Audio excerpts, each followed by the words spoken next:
नमस्कार मेरे प्यारे साथियों, कैसे हो आप सब। उम्मीद है आप सब अच्छे होंगे। आपका हार्दिक स्वागत है हमारे YouTube चैनल हर घर सफलता में। तो कल मैं आपके लिए क्या पढ़ा रहा था, भारत की भूगर्भीय संरचना, और उसमें मैंने आपके लिए बता दिया था क्या कि दक्षिण भारत का जो भूगर्भीय संरचना है उसके बारे में। तो आज हम क्या पढ़ेंगे, कल हमने पढ़ लिया था दक्षिण भारत की भूगर्भीय संरचना, और आज हम पढ़ेंगे उत्तर भारत की भूगर्भीय संरचना। उसके बारे में थोड़ा सा मैं आपको बताऊं क्या। उत्तर भारत की जो भूगर्भीय संरचना है उसमें क्या है, मैंने आपको लिए बताया था ये वाला जो हिस्सा है, कल वाला मैं आपके लिए बता दे रहा हूं। कल ये वाला क्या है, दक्षिण भारत। दक्षिण भारत को क्या बोलते हैं हम, गोंडवाना लैंड, और उत्तर भारत को हम क्या बोलते हैं, अंगारा लैंड। ठीक है, अंगारा लैंड या यूरेशियन प्लेट। तो जो हिमालय का ये वाला हिस्सा है, ये जो हिमालय है आपका यहाँ, इसी के किस में कहते हैं, उत्तरी भारत में। और ये वाले को गोंडवाना लैंड को हिस्सा को हम कहते हैं दक्षिण भारत का प्रायद्वीपीय पठार। तो कल मैंने आपके लिए पढ़ाया था दक्षिण भारत का प्रायद्वीपीय पठार। उसमें जो हमने बताया था आपके लिए आर्किड क्रम की चट्टान है, उसके बाद धारवाड़ क्रम की चट्टान है, कोडप्पा विंध्याचल क्रम की चट्टान है, गोंडवाना क्रम की चट्टान है, और आपका दक्कन का पठार। इन सारी चीजों पे कल हमने डिस्कस कर लिया था। आज हम पढ़ाएंगे आपके लिए उत्तर भारत की भूगर्भीय संरचना। क्या पढ़ाएंगे, उत्तर भारत की भूगर्भीय संरचना।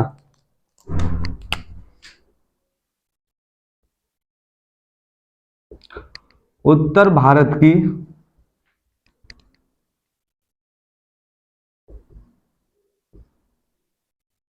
भूगर्भीय संरचना, हेडिंग डाल लें, उत्तर भारत की भूगर्भीय संरचना। उत्तर भारत की जो भूगर्भीय संरचना है उसमें क्या आएगा, उसमें ये क्या, हिमालय, आपका ये हिमालय वाला क्षेत्र रहेगा, और इसमें आपके लिए क्या रहेगा, ट्रांस हिमालय, हिमालय और ट्रांस हिमालय ये, और ट्रांस हिमालय ये वाला। और ट्रांस हिमालय कितनी है, काराकोरम लद्दाख जास्कर। कितनी श्रेणियां हैं, काराकोरम लद्दाख जास्कर। हिमालय कितनी श्रेणियां हैं, अगर हिमालय को भागों में डिवाइड करेंगे तो आपका महान हिमालय यानी बेहद हिमालय, सर्वोच्च हिमालय, और इसके बाद मध्य हिमालय, और इसके बाद शिवालिक हिमालय। ठीक है, तो मैं आपके लिए सबसे पहले बताऊंगा कि हिमालय का आखिरकार निर्माण कैसे हुआ। ठीक है, तीन आपके लिए अगर इंपोर्टेंट माने तो दो वैज्ञानिक भूगर्भिक वैज्ञानिक हुए जिन्होंने क्या किया है, आपके लिए थ्योरी दी है। क्या, दो थ्योरी दी है, एक तो कोवर साहब ने दी है और एक हैरिहस साहब ने दी है। ठीक है, तो उसके लिए आपके लिए मैं थोड़ा सा डिटेल थोड़ा सा बताऊंगा आपके लिए। तो आप हेडिंग डाल लें, भारत की भूगर्भिक संरचना।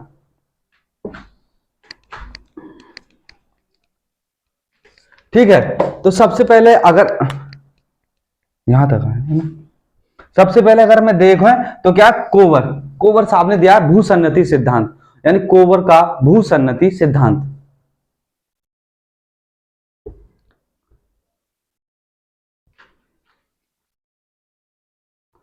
कोवर का भूसन्नति सिद्धांत। कोवर साहब कहां के भूवैज्ञानिक थे, जर्मनी के। कहां के थे, आप डाल सकते हैं कि कोवर साहब कहां के थे, जर्मनी के। तो कोवर साहब ने क्या है, भूसन्नति सिद्धांत दिया था। कौन सा सिद्धांत दिया है, भूसन्नति सिद्धांत। ठीक है, अगर भूसन्नति सिद्धांत दिया है, उन्होंने कहा था कि जो ये वाला हिस्सा है भारत का, दक्षिण भारत का हिस्सा, इस वाले को इन्होंने कहा था क्या, गोंडवाना लैंड, और ये वाले हिस्से को कहा था क्या, अंगारा लैंड। तो मैं आपके लिए थोड़ा सा यहां बताता हूं कि जो ये वाला हिस्सा है अंगारा लैंड, और ये वाला हिस्सा कौन सा है, गोंडवाना लैंड। जो अंगारा लैंड और गोंडवाना लैंड पहले अलग थे, और इन दोनों के बीच में क्या था, टेथिस सागर। क्या था, टेथिस सागर। तो मैं अगर थोड़ा सा आपके लिए इसे यहां मिटा रहा हूं भारत के नक्शे पर, यहां तो मैं थोड़ा बताऊंगा, एक छोटे रूप में बताऊंगा आपके लिए, जिससे आप थोड़ा समझ लें।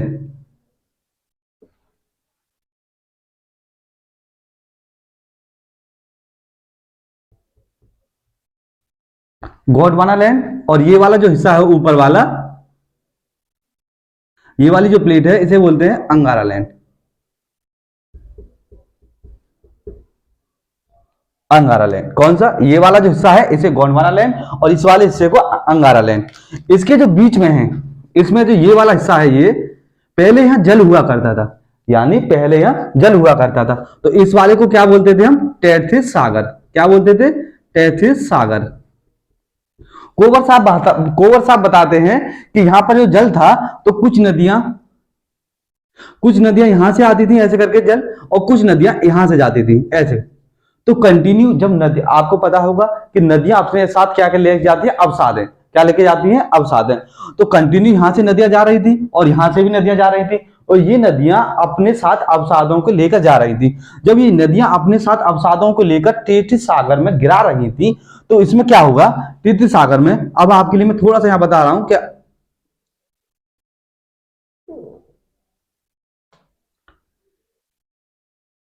जब ये नदियां कंटिन्यू यहां पर क्या, कंटिन्यू ये वाली जो नदियां हैं कंटिन्यू यहां अवसाद गिरा रही थी, तो इसमें क्या हो गया? इसमें इसका जो वेट है, दबाव, इसमें मान लिया अगर अवसाद यहां होगा, इकट्ठा होता जाएगा ये वाला, तो इसमें क्या दबाव बनेगा?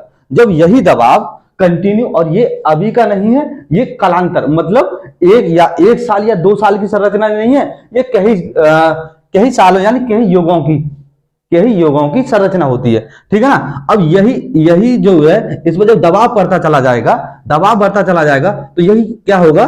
नीचे नीचे धंसने लगेगा, नीचे की ओर धंसने लगेगा। आ रहा है क्या बोर्ड में? दोबारा मिटा के बनाता हूं मैं आपके लिए। यही जो है आपके लिए क्या होगा? नीचे, यानी एकदम दबाव जब नीचे को पड़ेगा, इसका दबाव जो पड़ेगा तो ये नीचे को जाएगा, ये वाला हिस्सा ये, तो क्या होगा? अवसाद कंटिन्यू इसमें जमा होता चला जाएगा, और इसमें क्या होगा? दबाव बढ़ता चला जाएगा। इसमें जब दबाव बढ़ता चला जाएगा तो इसमें क्या होगा? बलय पड़ेगा। बलय मतलब आपस में टकराना। बलय का मतलब है ये वाला जो हिस्सा है आपका गोंडवाना लैंड का, और ये वाला हिस्सा जो अंगारा लैंड का है, आपस में टकराएंगे।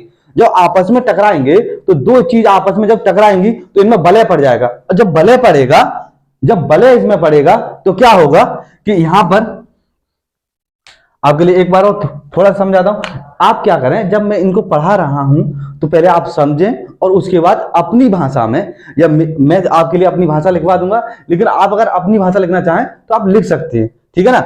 तो मैं आपके लिए बता रहा था कि इनमें अवसाद गिर रहा था, अवसाद गिरने से दबाव बढ़ रहा है, जब अवसाद कंटिन्यू और कालांतर में आएगा इसमें, तो क्या होगा? फिर इसमें और क्या होगा? और दबाव पड़ेगा, और दबाव पड़ने से आपस में क्या होगा? एक बलय पड़ेगा, जिसके कारण इधर मतलब दक्षिण में, अगर हम यहां पर उसकी बात करेंगे दिशा की, तो दक्षिण में हिमालय का निर्माण होगा, और यहां उत्तर में किसका निर्माण होगा? ये आपका, यहां पर किसका निर्माण होगा? हिमालय का निर्माण होगा, और यहां होगा आपका क्यूलीन पर्वत। क्यूलीन जो पर्वत है वो कहां पर है? आपका चीन में। ठीक है? और जहां पर मतलब क्यूलिन जो पर्वत है कहां पर है? चीन में। और आपका ये वाला पर्वत जो आपका हिमालय है, ये कहां है? मैं आपके लिए बताऊंगा, करीब अफगानिस्तान में है, इसके बाद पाकिस्तान है, भारत है, नेपाल है, भूटान है, म्यांमार में है। ठीक है ना? तो ये जो हिस्सा है और चीन में है, तो ये दक्षिण में क्या बना? हिमालय बना, और उत्तर में क्या बना? क्यूलून पर्वत। ठीक है? अब जहां कहीं कम बलय पड़ा, जहां अगर कम बलय हुआ, मतलब आपस में जब टकराए तो कहीं ज्यादा टकराए तो कहीं कम टकराए, और अगर जहां कहीं कम टकराए यानी कम बलय हुआ, वहां एक पठार का निर्माण हुआ। तो आपको लिए पता होगा कि क्या हमारे यहाँ क्या है? एक तिब्बत का वो वाला, यहां पर क्या है? एक पठार है, कौन सा? पामीर। कौन सी घाट है? पामीर की घाट, जिसे हम कहते हैं पामीर का पठार। तो यहां पर अफगानिस्तान में है, अफगानिस्तान के कुछ हिस्से में यहां पर क्या है? पामीर का पठार। क्या है? पामीर का पठार। तो कहीं कम बलय हुआ, वहां पामीर के पठार का निर्माण हुआ, और यहां पर क्या हुआ? हिमालय का निर्माण हुआ दक्षिण में, और उत्तर में क्या हुआ? क्यूलिन पर्वत का निर्माण हुआ। ठीक है? तो कोवर साहब ने हमें क्या बताया? हिमालय पर्वत के निर्माण के बारे में बताया। कि क्या बताया आपके लिए कोवर साहब ने? कि जैसे कि अगर हम यहां देखें, यहां पर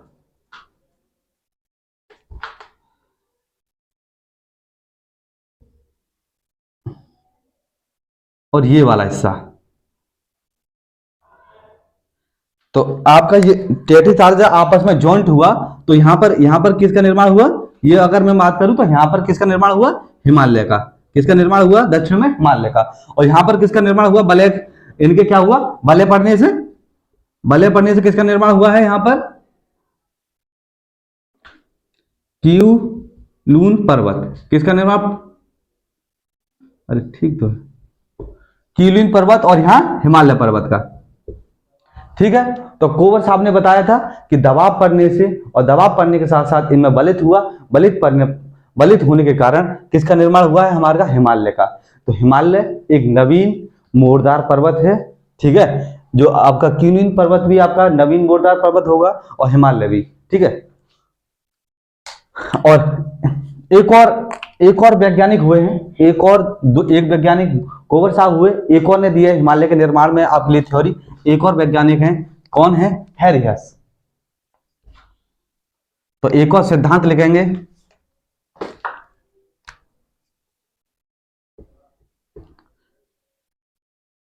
हैरी हस का प्लेट विवर्तनिक सिद्धांत। हैरी हस का प्लेट विवर्तनिक सिद्धांत है। हैरी हस साहब ने क्या दिया है, आपका प्लेट विवर्तनिक सिद्धांत दिया है। इन्होंने क्या कहा था, इन्होंने कहा था कि जो हमारा प्रायद्वीपीय पठार है ना, हमारा जो प्रायद्वीपीय पठार है, ये वाला प्रायद्वीपीय पठार जब अफ्रीका से अलग हुआ था, जब हमारा प्रायद्वीपीय पठार अफ्रीका, यानी जो हम हैरी हस साहब कहते हैं कि जो हमारा प्रायद्वीपीय पठार है एक किसी युग में, है ना, किसी युग में कहा था, अफ्रीका से जॉइंट था। जब ये हमारा प्रायद्वीपीय पठार अफ्रीका के कॉन्टिनेंट यानी अफ्रीका महाद्वीप से अलग हो रहा था, तब यहां पर क्या था, ये वाला हिस्सा, जो आपका ये वाला हिस्सा है, कौन सा, यूरेशियन प्लेट। यहां पर क्या डाल सकता हूं मैं, यूरेशियन प्लेट।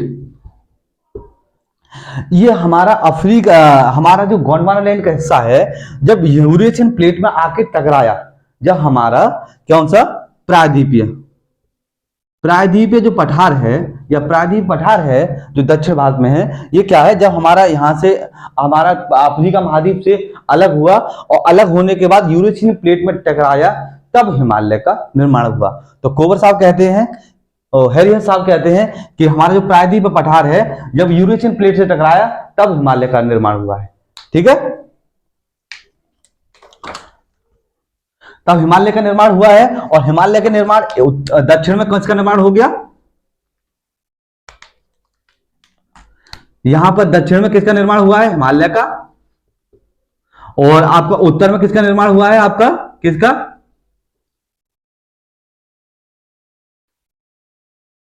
कीलून पर्वत का। कीलून पर्वत कहां पर है, चीन में। ठीक है, और इधर किधर हो गया, इधर तो हो गया किसका, हिमालय का निर्माण, इधर किधर हो गया, कीलून पर्वत का निर्माण। कैसे हुआ, ये प्लेट प्रायद्वीपीय पठार जब अफ्रीका से कॉन्टिनेंट से टूटा तो यूरेशियन प्लेट में जाके टकराया, जिसके कारण हिमालय का निर्माण हुआ। तो दो सिद्धांत हैं महत्वपूर्ण, एक तो कोवर साहब का और एक हैरी हस साहब का। ठीक है, अब बात करते हैं कि हिमालय के बारे में। ठीक है, थोड़ा मैं ठीक से बना देता हूं।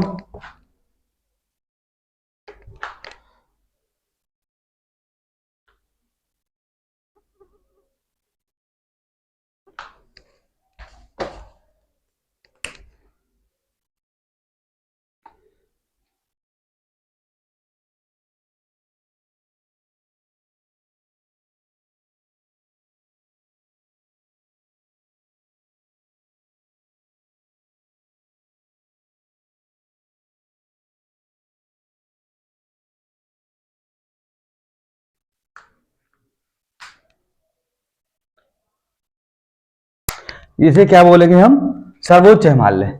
इसके बाद अगर मैं डॉट डॉट यहां बना रहा हूं तो ये वाला कौन सा होगा, आपका मध्य हिमालय।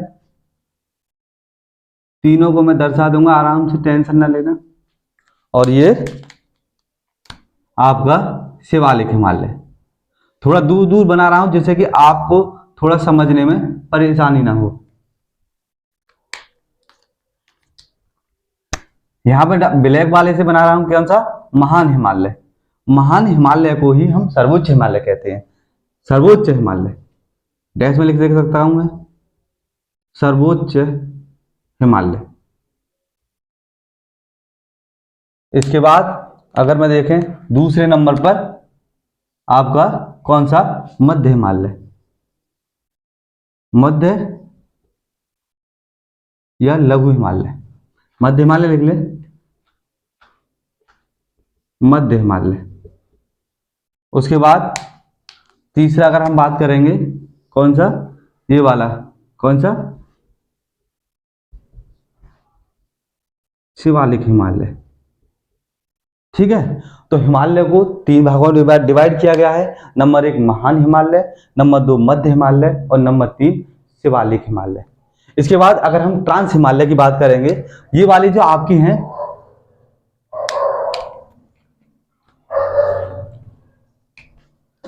ये क्या है, अगर मैं इसकी बात करूं तो काराकोरम, इसके बाद लद्दाख और इसके बाद जास्कर। ये तीनों श्रेणियां जो हैं, काराकोरम, लद्दाख, जास्कर, ये तीनों श्रेणियां किस पे हैं, ट्रांस हिमालय पर। किस पे हैं, ट्रांस हिमालय। किसकी श्रेणियां तीनों अगर मैं लिखूं तो, काराकोरम, लद्दाख, जास्कर, ट्रांस हिमालय की। किसकी, ट्रांस हिमालय।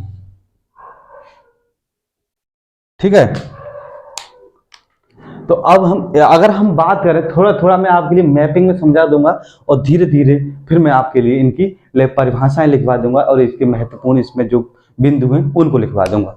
अगर मैं बात करूं काराकोरम श्रेणी, तो काराकोरम श्रेणी कुछ ऐसी करके बनी हुई है और इस श्रेणी पर K2 अवस्थित है। K2, तो मैं कहीं आपके लिए K2 दिखा दूं।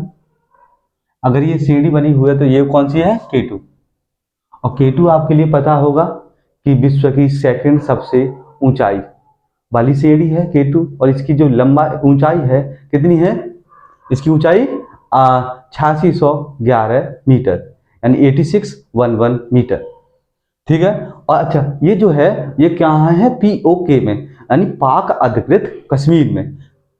ये वाला जो हिस्सा है हमारा, ये वाला हिस्सा यहाँ पर, तो ये कहाँ है, POK।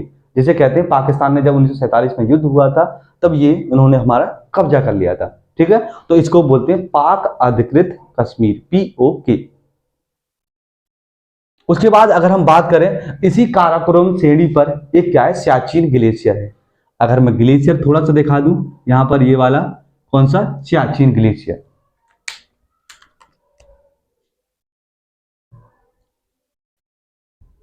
सियाचिन ग्लेशियर। ठीक है, सियाचिन ग्लेशियर भारत का सबसे ऊंचा युद्ध स्थल है। इसके बाद अगर हम बात करेंगे लद्दाख श्रेणी, तो लद्दाख श्रेणी पर क्या है, राकापोसी। राकापोसी अगर हम मान देखें तो यहां पर क्या है, लद्दाख श्रेणी पर क्या है, राकापोसी। राकापोसी ग्लेशियर है। अगर मैं यहाँ ग्लेशियर दर्शा दूंगा, ग्लेशियर, और जो राकापोसी ग्लेशियर है वो सर्वाधिक ढाल का है, यानी उसका जो कभी कभी किसका ऐसा हल्का हल्का ढाल होता है, लेकिन इसका जो ढाल है एकदम सर्वाधिक ढाल का है ना। तो इस भारत का सर्वाधिक ढाल का जो ग्लेशियर है वो कौन सा है, राकापोसी। उसके बाद अगर हम देखें ट्रांस हिमालय में, तो महत्वपूर्ण क्या है, जो जास्कर श्रेणी है, जास्कर श्रेणी और क्या, सिंधु नदी जब निकलती है, मैं आपके लिए जब नदियां पढ़ाऊंगा तो सिंधु नदी जो जब निकलेगी तो किन दो श्रेणियों के बीच में जाके होकर निकलेगी, वो आपकी लद्दाख और जास्कर, यानी जो लद्दाख श्रेणी है और ये, इन दोनों के बीच में। अगर मैं सिंधु नदी की बात करूंगा, अगर मैं आपके लिए सिंधु नदी की बात करूंगा, यहां से निकलेगी सिंधु नदी कहीं ना कहीं और ऐसे करके निकलेगी। ठीक है, कौन सी, सिंधु नदी। तो सिंधु नदी जो है क्या निकलेगी, लद्दाख और जास्कर के बीच के श्रेणियों के बीच से होकर निकलेगी। ठीक है, इसके बाद एक और मोस्ट पॉइंट की अगर मैं बात करूं, तो जो हमारा ट्रांस हिमालय है, ट्रांस हिमालय और मध्य हिमालय को कौन जोड़ता है, आपका सटर जोड़।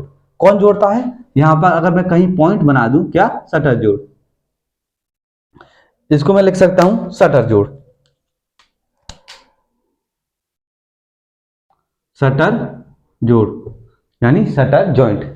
तो जो आपका सटर जॉइंट है वो क्या कर रहा है, आपका हिमालय और ट्रांस हिमालय को आपस में जोड़ रहा है, या आपस में जोड़ रहा है, या ट्रांस हिमालय और इसको अलग कर कौन कर रहा है, आपका शटर जॉइंट, यानी आपस में जो मिला रहा है, कौन मिला रहा है, शटर जॉइंट। तो सबसे पहले अगर हेडिंग की निकले तो आप लिख सकते हैं, अच्छा इसकी ट्रांस हिमालय, क्या लिखें, ट्रांस हिमालय, हेडिंग डाल लें आप ट्रांस हिमालय। इसकी मैं थोड़े थोड़े जो मुख्य मुख्य पॉइंट हैं उन्हें आपके लिए लिखवा दूंगा, तो आप इसमें डाल लें ट्रांस हिमालय। कौन सा पॉइंट डाल लें, ट्रांस हिमालय।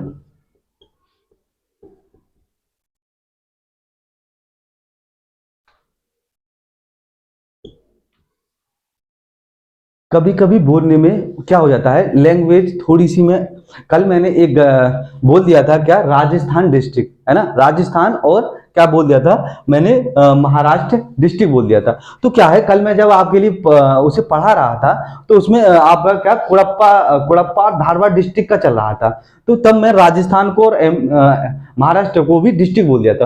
तो ऐसी चीजों को आप इग्नोर कर सकते हैं, इग्नोर करें, ताकि क्या कि बोले टंग का है ये, मेरा तो कुछ नहीं, लेकिन कि टंग, जैसे कि अगर मान डिस्ट्रिक्ट डिस्ट्रिक्ट में मैं बोल रहा था तब, तो थोड़ा टंग का प्रॉब्लम आ जाता है। तो ऐसा नहीं है कि आप इस चीज को गलत वे में ले जाएं, ठीक है ना। तो इन चीजों को आप थोड़ा सा सही कर सकते हैं। जैसे हाँ, एक और मैंने कल गलती कर दी थी, क्या कर दी थी कि मैंने वो जो आपका दक्कन का पठार था वो सबसे पहले एमपी में कह दिया था, लेकिन वो खासकर उसका जो प्रमुख क्षेत्र है वो महाराष्ट्र में है।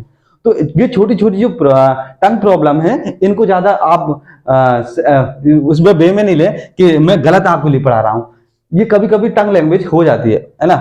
और हाँ, एक और मैंने थोड़ा सा वो कर दिया था आपके लिए तीसरी वीडियो में, क्या हो जाए, एक नॉटिकल मील बराबर आपके लिए मैंने बता दिया था 1.852 मीटर, वो मीटर नहीं था, किलोमीटर था, है ना।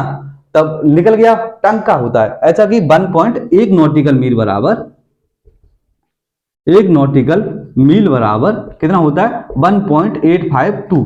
मैंने किलोमीटर की जगह मीटर बोल दिया था, तो आप उसके लिए सही कर सकते हैं, इसे किलोमीटर लिख सकते हैं, ठीक है। तो आप डाल सकते हैं, ये थोड़ी थोड़ी टंग यानी भाषा अगर बोलते हैं तो थोड़ा जब कोई शब्द हम बोल रहे हैं तो वो अपनी प्रॉब्लम हो जाती है, कभी कभी टंग प्रॉब्लम हो जाती है ना। तो हम आप परिभाषा डाल लें क्या, आप हेडिंग डाल सकते हैं ट्रांस हिमालय। ट्रांस हिमालय में लिख सकते हैं, ट्रांस हिमालय की औसत ऊंचाई, ट्रांस हिमालय की जो औसत ऊंचाई है,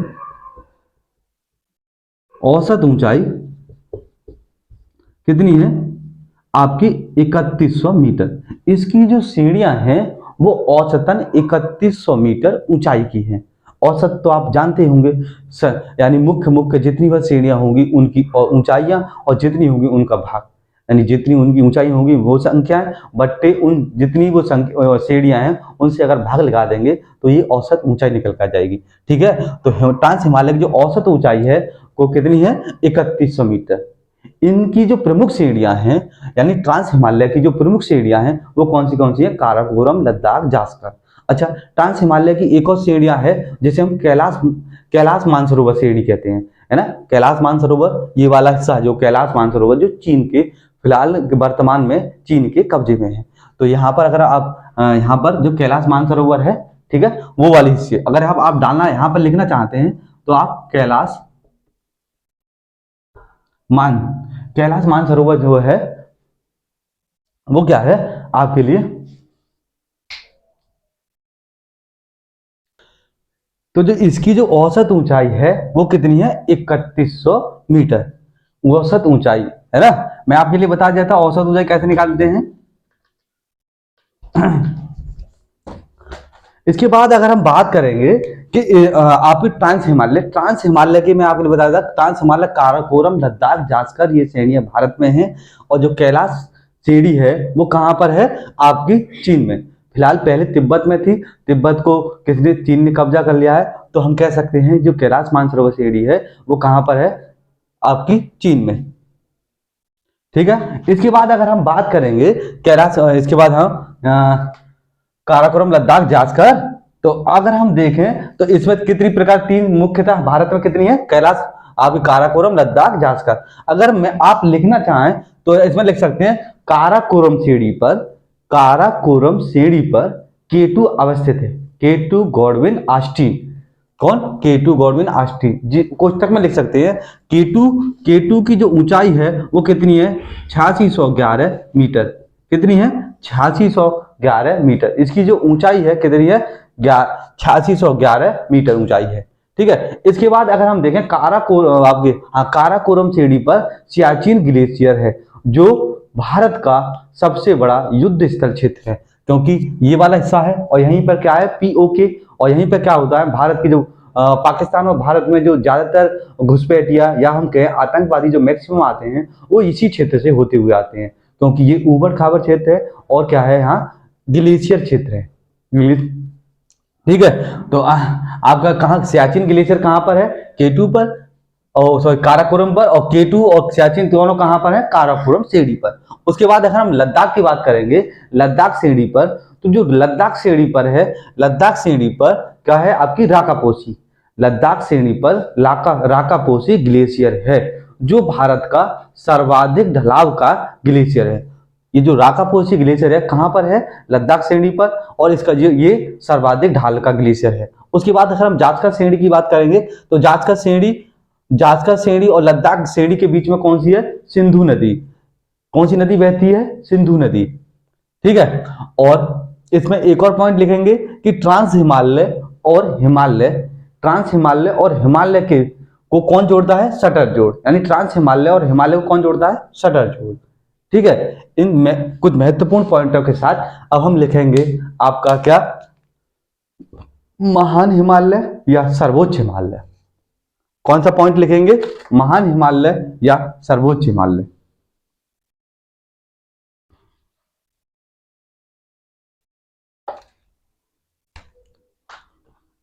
कौन सा पॉइंट लिखेंगे महान हिमालय या सर्वोच्च हिमालय।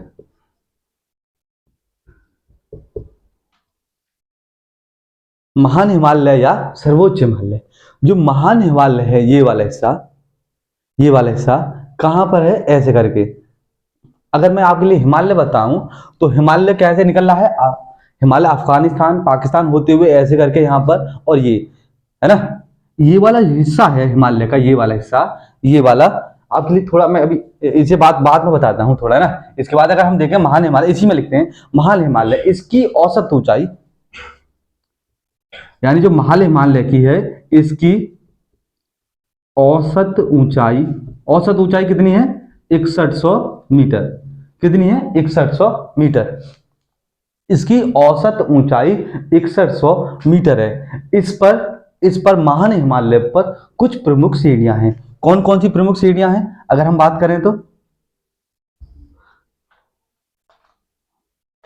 यहीं पे अगर मैं बना दूं आपके लिए एक श्रेणी आपके लिए, ये वाली कौन सी श्रेणी है, ये सिक्किम में कंचनजंगा। इसके बाद अगर हम बात करें यहां पर कौन सी है, नाम डालता चलूंगा आपके लिए, पहले नामचा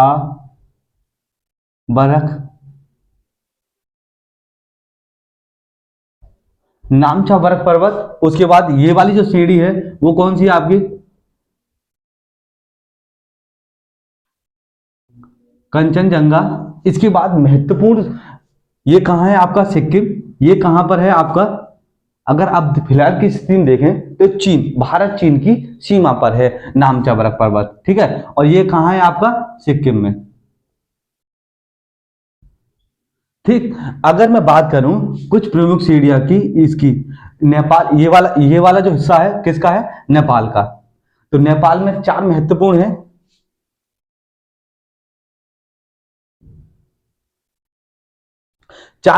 है। अगर मैं इसकी बात करूं किसकी,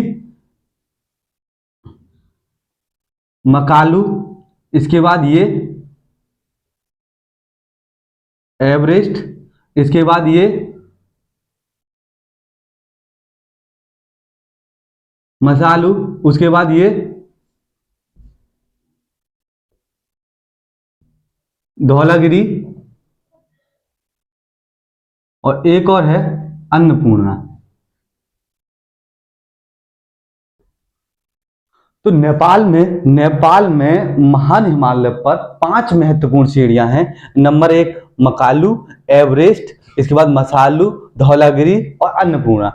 थोड़ी छोटी लिख रही होगी, लेकिन मैं आपके लिए इनका नाम एक बार और बता देता हूं। मकालू, एवरेस्ट, मसालू, धौलागिरी और इसके बाद अन्नपूर्णा। उसके बाद अन्नपूर्णा। इसके बाद अगर हम आएंगे तो ये वाला हिस्सा किसमें पड़ेगा? उत्तराखंड में। उत्तराखंड में दो महत्वपूर्ण हैं, बंदरपूंछ और नंदा देवी। आप लिख लेना, ये बंदरपूंछ, ये नंदा देवी और ये बंदरपूंछ। कौन कौन सी है? नंदा देवी और बंदरपूंछ। इसके बाद अगर हम यहां देखें, यहां पर ये वाले, तो यहां पर क्या है? एक क्या है? नागा पर्वत। कौन सा है?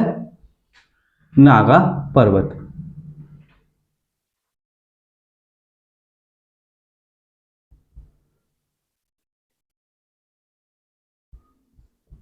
कौन सा पर्वत है? नागा पर्वत। ठीक है।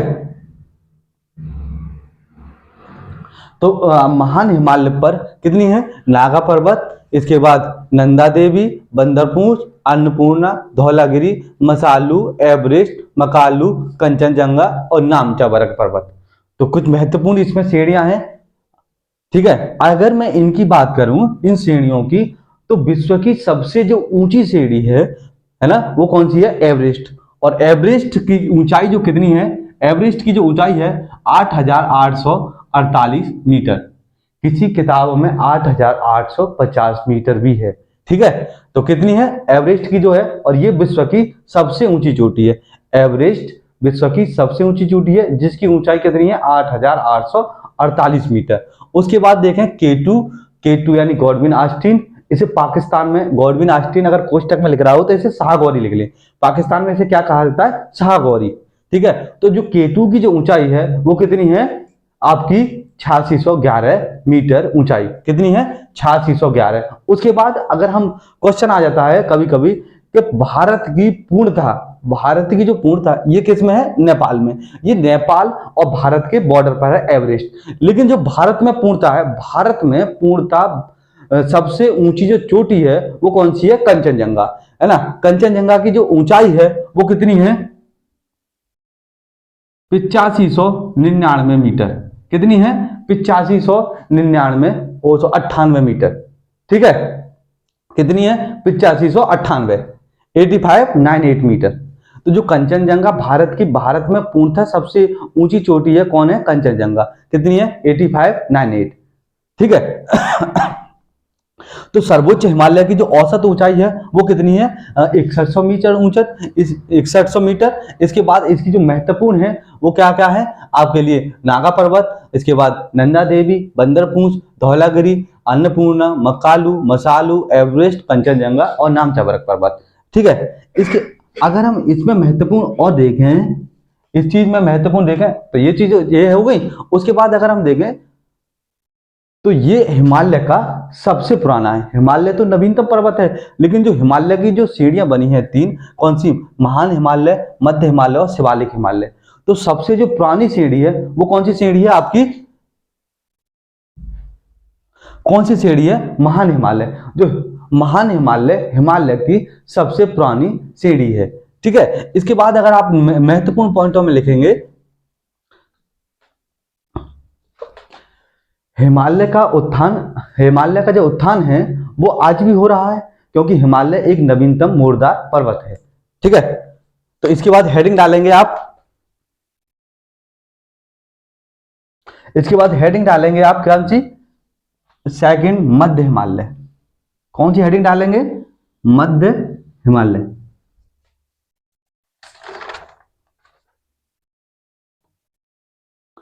हेडिंग डाल लेंगे आप।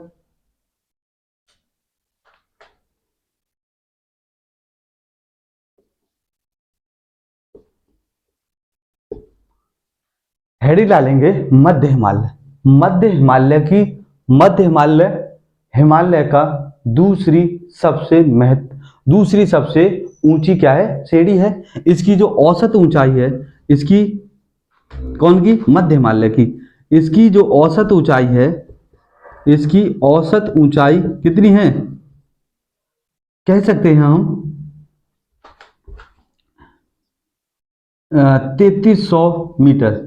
कहीं कहीं 3100 से 3400 दे रखा है। कहीं कहीं किताबों में, अगर आप किताबों के दृष्टिकोण से देखें तो 3100 से कितना, 3400 मीटर। इसकी जो औसत ऊंचाई है वो कितनी है, 3100 से 3400 मीटर। ठीक, तो जो मध्य हिमालय है, अच्छा दो सीढ़ियां अगर मैं देखूं या बताऊं आपके लिए, ऐसे एक सीढ़ी ये बन रही है और आपकी एक सीढ़ी ये बन रही है, तो ये वाली कौन सी है, ये है सर्वोच्च हिमालय यानी महान हिमालय,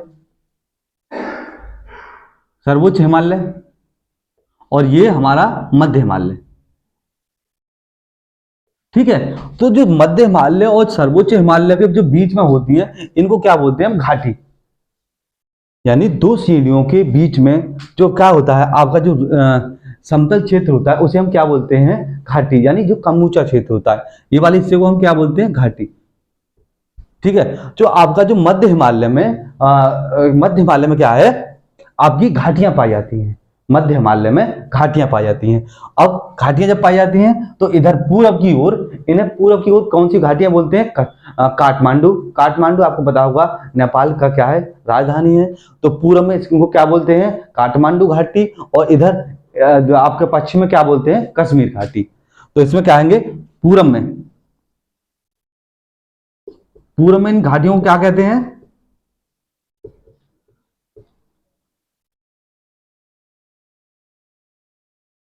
काठमांडू। पूर्व में क्या कहेंगे, काठमांडू घाटी। और उसके बाद अगर हम पश्चिम की बात करेंगे, पश्चिम में क्या कहेंगे, इनको क्या कहेंगे, कश्मीर घाटी। क्या कहेंगे, कश्मीर घाटी। तो पूर्व में कहेंगे काठमांडू घाटी और कश्मीर में पश्चिम में कहेंगे इनको कश्मीर घाटी। ठीक है, अब जब कश्मीर में यहां वाले क्षेत्र को क्या कहेंगे आप, कश्मीर घाटी। तो कश्मीर घाटी में कुछ महत्वपूर्ण घाटियां हैं। कश्मीर में घाटी में जैसे आपने सुना होगा कुल्लू मनाली, है ना। अब हिमाचल प्रदेश में कुल्लू है, हिमाचल प्रदेश में मनाली है। आपका अगर नैनीताल देखेंगे उत्तराखंड में, अल्मोड़ा देखेंगे उत्तराखंड में, है ना। तो कुछ प्रमुख घाटियां हैं, जैसे आपका कांगड़ा घाटी। कांगड़ा घाटी कहां पर है, वो आपका हिमाचल प्रदेश में। तो कुछ प्रमुख घाटियां अगर मैं लिखना चाहूं, कश्मीर घाटी में कुछ प्रमुख घाटियां हैं, कौन कौन सी हैं, आपकी मनाली, है ना, आपका कुल्लू, और आपका कौन सा, ये कुल्लू मनाली,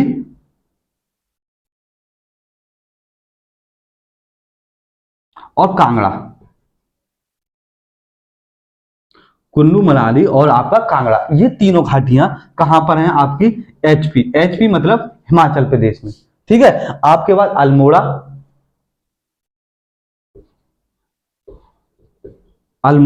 इसके बाद नैनीताल, ये कहां पर है, आपके उत्तराखंड में, यानी यूके मतलब उत्तराखंड। ठीक है, तो ये मनाली, कुल्लू, कांगड़ा एचपी में, अल्मोड़ा, नैनीताल कहां पर है, आपके उत्तराखंड में। ठीक है, तो महत्वपूर्ण घाटियां हो गई। आपके जो कश्मीर घाटी है, इसमें एक कुछ घास पाई जाती है, जिसे कहते हैं कश्मीर में कहते हैं, कश्मीर घाटी में मृग कहते हैं। क्या बोलते हैं, कश्मीरी मृग। तो यहाँ पर जो कश्मीरी घाटी है, इसमें घास पाई जाती है, उसे घास को क्या नाम देते हैं हम, कश्मीरी मृग। घास को क्या नाम देते हैं, कश्मीरी मृग। इसके बाद अगर हम हेडिंग डालेंगे, इसकी औसत ऊंचाई होगी, इसमें महत्वपूर्ण घाटियां पाई जाती हैं, काठमांडू घाटी पूरब में, पश्चिम में आपकी कश्मीर घाटी में कुछ प्रमुख घाटियां हैं, है ना। उसके बाद अगर हम देखें, इसमें जो घास पाई जाती है, जैसे हम कहते हैं कश्मीरी मृग। इसके बाद नेक्स्ट हेडिंग डालेंगे आप, कौन सा, शिवालिक हिमालय। कौन सा डालेंगे, शिवालिक हिमालय। नेक्स्ट हेडिंग डालेंगे शिवालिक हिमालय। शिवालिक हिमालय, ये वाला जो लास्ट वाला है, ये कौन सी है, शिवालिक हिमालय। शिवालिक हिमालय की औसत ऊंचाई की अगर हम बात करेंगे, औसत ऊंचाई कितनी है, 900 से 1200 मीटर। कितनी है, 900 से 1200 मीटर ऊंचाई की है। ठीक है, अगर इसमें इसमें कैसे कि शिवालिक हिमालय, शिवालिक हिमालय की औसत ऊंचाई कितनी है? 900 से 1200 मीटर ऊंची। यह हिमालय का सबसे नवीनतम श्रेणी है। जो आपकी कौन सी है? नवीनतम। सबसे नवीनता का अगर हम बात करेंगे, नवीनतम जो श्रेणी है हिमालय की, सबसे नवीनतम जो श्रेणी है, सबसे नवीनतम श्रेणी कौन सी है? आपकी शिवालिक। कौन सी श्रेणी है? शिवालिक। शिवालिक हिमालय, हिमालय की सबसे नवीनतम श्रेणी कौन सी है? शिवालिक हिमालय। क्योंकि इसका सबसे कम ऊंचाई किसकी है? 900 से 1200 मीटर औसत ऊंचाई है, तो ये किसकी है? आपकी शिवालिक हिमालय। इस अब इसमें एक महत्वपूर्ण पॉइंट है कि आपका मध्य हिमालय और क्या शिवालिक हिमालय को जोड़ने के लिए मेन बाउंड्री फॉल, इनको जो आपस में जोड़ते हैं ना, तो इसको कहते हैं मेन बाउंड्री फॉल। यानी शिवालिक हिमालय, शिवालिक हिमालय, मैंने ऊपर लिख दे रहा हूं, नीचे नहीं आ रहा होगा तो, शिवालिक हिमालय, शिवालिक हिमालय, शिवालिक हिमालय और मध्य हिमालय को जोड़ने वाले को मेन बाउंड्री फॉल कहते हैं।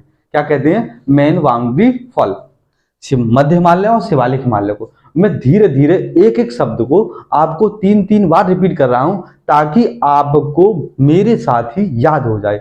और मैं जो करा रहा हूं उन्हें आप कॉपी पेन लेकर बैठें, और जिससे कि हर एक पॉइंट को मैप के साथ ही, अगर मैं आपको समझाना चाहता था तो बिगर मैप के समझा देता, लेकिन क्या है, आपको अगर अधिक दिनों से याद रखना है, अधिक दिनों तक, तो आपको मैप का, कंटिन्यू मैप का सहारा लेना पड़ेगा। अगर आपने एक बार मैप पे चीजें बना के देख ली तो निश्चित मानिए आपके लिए अधिक दिनों तक आप कहेंगे कि आप भूलेंगे नहीं। ठीक है, तो मध्य हिमालय और शिवालिक हिमालय के बीच में जोड़ने वाली को क्या होते हैं? Main boundary fall. क्या कहते हैं? Main boundary fall.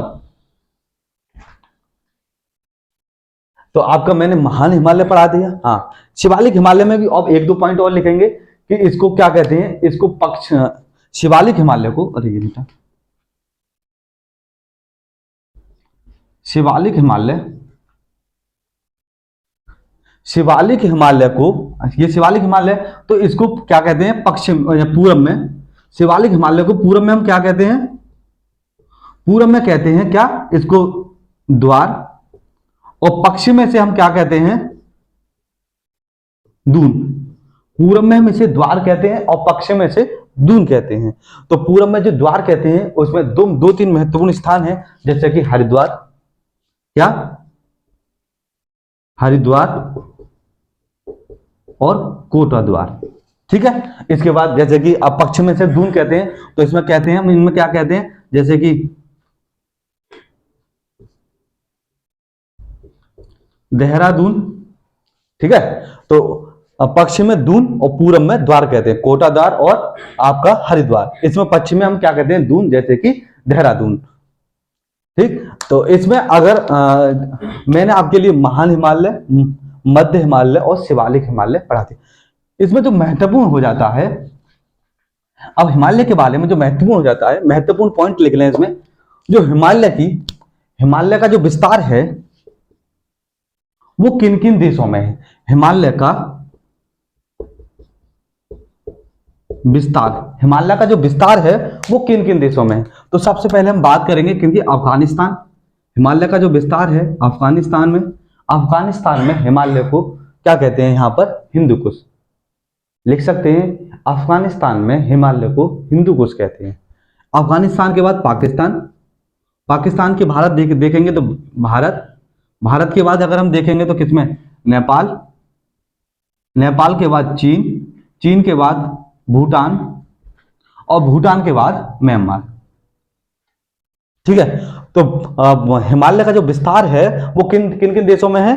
आपका अफगानिस्तान, पाकिस्तान, भारत, नेपाल, चीन, भूटान, म्यांमार। कितने देश हो गए? 1 2 3 4 5 6 7। जो हिमालय का जो विस्तार है वो किन देशों में है? 7 देशों में। इसका जो विस्तार है वो कितना है? इसकी जो लंबाई है, हिमालय की जो लंबाई है वो कितनी है? लगभग 2400 से 2500 किलोमीटर। कितने किलोमीटर है? 2400 से 2500 किलोमीटर। इसकी जो चौड़ाई है वो कितनी है? चौड़ाई है लगभग 150 से 450 किलोमीटर। 150 से 200, 450 नहीं 250, यानी 150 से 250 किलोमीटर। इसका जो क्षेत्रफल है, इसका जो कुल क्षेत्रफल है वो कितना है? इसका जो कुल क्षेत्रफल है वो क्षेत्रफल है 5 लाख वर्ग किलोमीटर। कितना क्षेत्रफल है? 5 लाख वर्ग किलोमीटर। इसका क्षेत्रफल कितना है? 5 लाख वर्ग किलोमीटर। ठीक है। हिमालय का विस्तार 7 देशों में है। हिमालय की लंबाई जो कितनी है? 1400 से और 2400 से 2500 किलोमीटर है। हिमालय की जो चौड़ाई है 150 से 250 किलोमीटर है। हिमालय का जो क्षेत्रफल है, कुल क्षेत्रफल है ना, कुल क्षेत्रफल कितना है? 5 लाख वर्ग किलोमीटर। ठीक। हिमालय का जो निर्माण हुआ है वो किस युग में हुआ है? हिमालय का जो निर्माण हुआ है, हिमालय का जो निर्माण हुआ है किस युग में हुआ है? अल्पाइन युग में। किस युग में? अल्पाइन युग में। ठीक है। हिमालय का जो निर्माण हुआ है वो कौन से युग में हुआ है? अल्पाइन युग में। तो 4-5 महत्वपूर्ण पॉइंट थे: हिमालय का विस्तार, हिमालय की लंबाई, हिमालय की चौड़ाई, उसका कुल क्षेत्रफल और उसका जो निर्माण हुआ है वो किस युग में हुआ है। महत्वपूर्ण पॉइंट आ जाता है जो हिमालय का जो निर्माण हुआ है वो किस युग में हुआ है? अल्पाइन युग। हिमालय को हम लिख सकते हैं, हिमालय एक नवीन मोरदार पर्वत है। हिमालय एक नवीन मोरदार पर्वत है। कैसा है हिमालय? हिमालय एक नवीन मोरदार पर्वत है जिसका उत्थान आज भी हो रहा है। हिमालय एक नवीन मोरदार, मोरदार को आप बलित लिख सकते हैं। बताया था आपके लिए, बले पड़ने से हिमालय का निर्माण हुआ था। कोवर साहब ने बताया था कि आपस में अंगारा लैंड और गोंडवाना टकराए और जिससे कि इनमें क्या हो गया? बलित हो गया, यानी बले पड़ गया और इसका निर्माण हुआ। तो हिमालय एक नवीन मोरदार बलित पर्वत है जिसका उत्थान का मतलब है इसकी जो ऊंचाई है, इसका उत्थान आज भी हो रहा है। ठीक है। तो हिमालय एक नवीन मोरदार पर्वत है जिसका उत्थान आज भी हो रहा है। ठीक। इसके बाद अगर हम देखें तो हिमालय, ये वाला मैं थोड़ा सा यहाँ बताना चाह रहा था, ये वाला जो हिस्सा है ना, ये वाला हिमालय तब ऐसे करके जा रहा था यहाँ, और यहाँ के बाद यहाँ पर क्या है आपका? म्यांमार में हिमालय को क्या कहते हैं? आराकान। म्यांमार में आराकान पर्वत, जो म्यांमार का हिस्सा ये वाला है, इसको हिमालय को यहां पर हम क्या बोलते हैं? आराकान पर्वत। यही हिमालय आगे इधर क्या है? अरब। कौन सी है आपकी? बंगाल की खाड़ी। और बंगाल की खाड़ी में, जो बंगाल की खाड़ी है, यहां पर बंगाल की खाड़ी में ये यहां से म्यांमार से थोड़ा सा डूब गया है और डूबने के बाद कहीं उभरा है, तो उस उभरे हुए भाग को कहते हैं हम क्या? अंडमान निकोबार द्वीप समूह। जो हमारे अंडमान निकोबार द्वीप समूह है, नीचे मैं आपके लिए दिखा सकता हूं, यहाँ थोड़ा जगह कम है ना। तो ये वाला जो हिस्से हैं, मैंने आपके लिए पढ़ाया था कौन सा? उत्तरीय, मध्य, दक्षिणीय, लघु, यानी उत्तरी अंडमान, मध्य अंडमान, दक्षिणी अंडमान, उसके बाद अगर हम देखें लघु अंडमान, कार निकोबार और ग्रेट निकोबार। यही आराकोम पर्वत जो है, आराकोम पर्वत श्रेणी है, यही बंगाल की खाड़ी में यहाँ डूबा और डूबने के बाद कुछ हिस्से उसके उभरे हैं और उन्हीं उभरे को हम क्या कहते हैं? आपका अंडमान निकोबार द्वीप समूह। ठीक है। इसके बाद अगर हम देखें यहाँ पर, तो ये तो मैंने आपके लिए बता दिया था अंडमान निकोबार द्वीप समूह के पूरे, है ना। तो इसके बाद अगर हम देखें तो हिमालय के बारे में मैंने आपके लिए सारी डिटेल बता दी। एक चीज और है, एक और भूवैज्ञानिक हैं हिमालय के, कौन? सिडनी वुराड। सिडनी वुराड, इनके हिमालय का इनका जो वर्गीकरण है, इन्होंने क्या किया है? नदियों के द्वारा हिमालय का वर्गीकरण किया है। तो मैं आपके लिए इनको सारी चीजों को मिटाता हूं और सिडनी वुराड के जो अनुसार हिमालय क्या क्या कहे,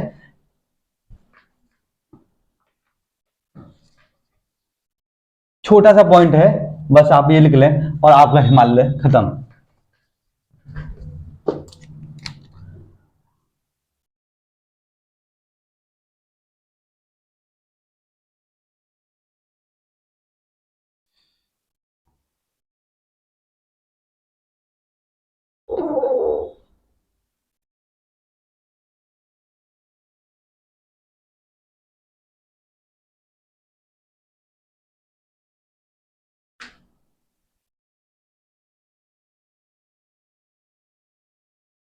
ये भारत का तो मैंने मैप बना दिया है, ये हिस्सा ऐसे करके मान लिया ये हिमालय है, तो ये आपकी सिंधु नदी है, यहां से सिंधु नदी निकलेगी ऐसे करके ये, और ये आपकी कौन सी नदी निकलेगी, आपकी सतलज।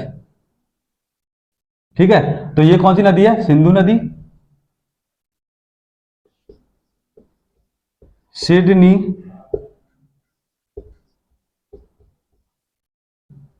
बुराड़ के अनुसार, सिडनी बुराड़ के अनुसार हिमालय को 4 भागों में विभाजित किया गया है, और इन्होंने यानी सिडनी बुराड़ ने हिमालय को नदियों के आधार पर बांटा है। कितने भागों के अनुसार, कितने भागों में, 4 भागों में डिवाइड किया गया है, और इनके अनुसार कितने, नदियों के आधार पर, यानी इन्होंने जो बांटा है वो नदियों के आधार पर। किन के आधार पर बांटा है, नदियों के आधार पर। तो ये आपकी सिंधु नदी है, और ये नदी कौन सी है आपकी, सतलज नदी। और यहीं से एक नदी निकल रही होगी, कौन सी, शारदा, जिसे हम काली नदी कहते हैं।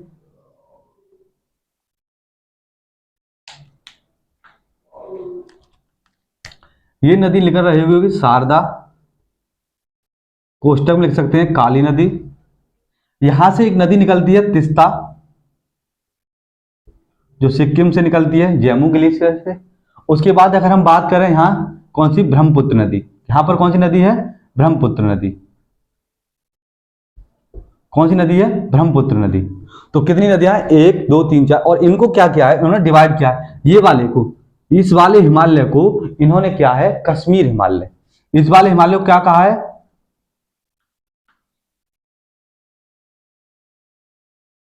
कश्मीर हिमालय। यानी सिंधु नदी और सतलज नदी के जो बीच का दोआब क्षेत्र है उसको कहा है इन्होंने कश्मीर हिमालय। इस वाले क्षेत्र को, इस वाले क्षेत्र को यानी कि सतलज नदी और शारदा यानी काली नदी और सतलज नदी के बीच वाले कहा है इन्होंने कुमाऊं हिमालय। कौन सा हिमालय कहा है, कुमाऊं हिमालय। ठीक है, उसके बाद शारदा नदी और तीस्ता नदी, यानी जो शारदा नदी और तीस्ता नदी है इसके बीच के क्या कहा है, आपका नेपाल हिमालय। क्या कहा है, नेपाल हिमालय। और इसके बाद ब्रह्मपुत्र नदी और तीस्ता नदी के बीच वाले कहा है असम हिमालय। क्या कहा है, असम हिमालय। सिडनी बुराड़ के अनुसार हिमालय को 4 भागों में विभाजित किया गया है। इनका जो विभाजित करने का जो आधार है क्या है, नदियों के आधार पर मुख्य है। इसमें एक पॉइंट आप लिख लें बस, जो कश्मीर हिमालय है इसमें कौन से घास के मैदान पाए जाते हैं, मृग। यानी किसके पाए जाते हैं, मृग। यहां पर मैंने आपके लिए बताया था अभी, कश्मीरी कौन सा पाया जाता है, कश्मीरी मृग घास के मैदान पाए जाते हैं। और इंपोर्टेंट है यहां पर क्या आ जाता है, बुगियाल। यहां कौन से घास के मैदान पाए जाते हैं, बुगियाल एंड पागियाल। 2 महत्वपूर्ण घास है, घास के मैदान है यहाँ बुगियाल और पागियाल। यहां पर क्या है, कश्मीर हिमालय। ठीक है, और यहाँ कुमाऊं हिमालय में कौन से पाए जाते हैं, बुगियाल और पागियाल। ठीक, तो आज का अगर हम उत्तर भारत, कल मैंने आपके लिए पढ़ाया था दक्षिण भारत, आज मैंने पढ़ा दिया आपके लिए उत्तर भारत की भूगर्भीय संरचना। तो कैसी लगी आपके लिए हमारी वीडियो, आप वीडियो को शेयर करें, कमेंट करें। अच्छा, आप वीडियो को शेयर करें और कमेंट करें। तो कैसी लगी आपके लिए वीडियो हमारी। अगर आपके लिए कोई भी क्वेरी करनी है तो आप नीचे हमारे कमेंट कर सकते हैं, वीडियो कैसी लगी। अगर कोई भी आपके लिए कोई दिक्कत हो तो नीचे इनबॉक्स में जाके आप एक कमेंट कर सकते हैं, जिससे कि हमें मोटिवेट मिले। आप कमेंट करेंगे तो हमें महसूस होता है कि आप देख रहे हैं और आप हमारी जो इसमें आपके लिए जो भी कुछ समझ में नहीं आ रहा है उसे आप हमें बता रहे हैं, जिससे कि हम अगली वीडियो में आपके लिए और अच्छा कंटेंट प्रोवाइड कर सकें। ठीक है, और अगर मैं आपके लिए आगे भी बेहतरीन से बेहतरीन वीडियो बनाऊंगा, तो आप हमारी वीडियो को शेयर करें, हमारे चैनल हर घर सफलता को सब्सक्राइब करें और ज्यादा से ज्यादा इस वीडियो को शेयर करें ताकि बच्चों का अधिक से अधिक लाभ हो सके। Thank you.